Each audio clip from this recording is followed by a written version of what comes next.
Hello there, namaste. I am not the hero. Book 2, Secrets in Strife. I'm not gonna lie, it took me a while to get the title out. I don't know why. I have it in my head. But this book series is actually starting to get better. I know I found some issues in the first book, and I gotta say one thing else. As a writer, as an attempted writer myself, you gotta remember, show, don't tell. There is a lot of telling in this book, but I can actually understand why. He's trying to get so much out that he's just like, all right, this happens here, this happens here, this happens here, this happens here. Instead of showing it, he just tells us it to kind of get to the actual main story, which I like but don't like, because there's so much more he could do, so much more that we could get in the world, but it's fine. I'm enjoying it because this story just gets more and more crazy as it goes on. They're showing more about what an administrator is, the fact that they were the ones who, well, were the head of the world. They kept an equality throughout, why the demons were feared, the fact that the world itself that we know about is just a small portion. It's basically a prison. It's basically Australia. It's basically a prison island where all the people who were sentenced by the hero were forced in that spot. The rest of the world lives happily in peace, and they're stuck on their small little continent not being able to do anything because they're trapped there.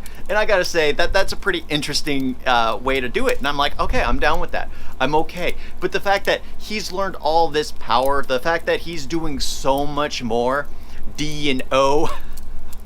D is kind of the annoying main hero kind of person, the person who had everything going for them, and then they get hit by the truck coon. Why is it always a truck that runs into these people in these books? Why is it always a truck? Yeah, but then they get isekai'd into this world, and I gotta say, I'm enjoying it. There is so much going. That's the problem I think I have with it. Like, there is so much in this book. They talked about the administrator, the heroes, the world, the fact that they're in their own continent, and I'm like, all of this stuff could have easily been a book in and of itself, but then it would take so long to get to the point that they're just telling us what's going on instead of showing us. And it makes sense, but it makes it harder for someone like me who's trying to break it down and go from it like, okay, I want to talk about the point of this book. And the point of this book was, well, Brent left and then they go try to save him. I guess that's it. I guess that's the main point, and then it leads into the next book.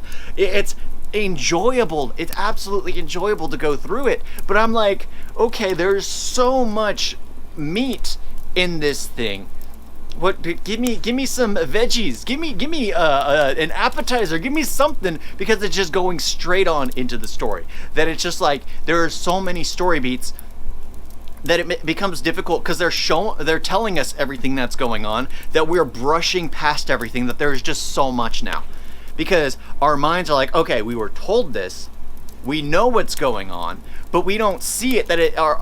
For me, it's like I'm trying to digest most of it when the next thing happens, which again, I'm okay with. This book is getting absolutely interesting. As you can see, it's hard for me to explain what's going on in this one. They make their way to the elves. They become friends with the elves. The elves are dealing with their own strife. The elves are dealing with a war with someone else. The war stops, kind of, but it ends up being another human empire that's the main issue. It's just like there's so many things going on here. The empire that's fighting against the elves, they're the ones that are actually the issue. They're the ones that tried to capture the hero. Now they don't want the hero. No, they want the hero and the hero's party. It's just there's just so much going on in these books. There's so much, so many wars, so many battles. It's like, give me one thing to focus on and it'd be easier for me to talk about it, because right now it's just like, okay, they ended up making, the hero's party made allies with the elves. The elven leader makes friends with O and wants to train O, wants to be in par with O. Just like, and this elven leader is like 1,300 years old, making her friends with a teenager. Yeah, I gotta say, I do like this series. I am enjoying it a lot, but with how much there is, I don't really have much to talk about, which is funny. There is a lot in this book. It's just like they brush over it in the book, so I just brush over it while talking about it. It is worth the read, though. It is exciting. I mean, always going through these makes me want to go back to it. Just like everyone else is just doing tell and not show. Why don't I go back to that? As long as it's entertaining, it's still enjoyable. It's still good. So maybe I will. Maybe I will. But yeah, definitely worth the read. It is enjoyable. There are issues with the story, but in the end, overall, it's worth it. I feel. I mean, sure, there are the other series like Mark of the Fool, He Who Fights with Monsters, even though the last book of He Who Fights with Monsters 11 was nothing more than a filler book. Because everything there should have just been brushed. It should have just been a tell, not show.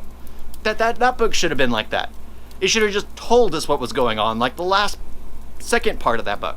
But this book is all telling, and it's still enjoyable to go through because and I'm excited to learn more.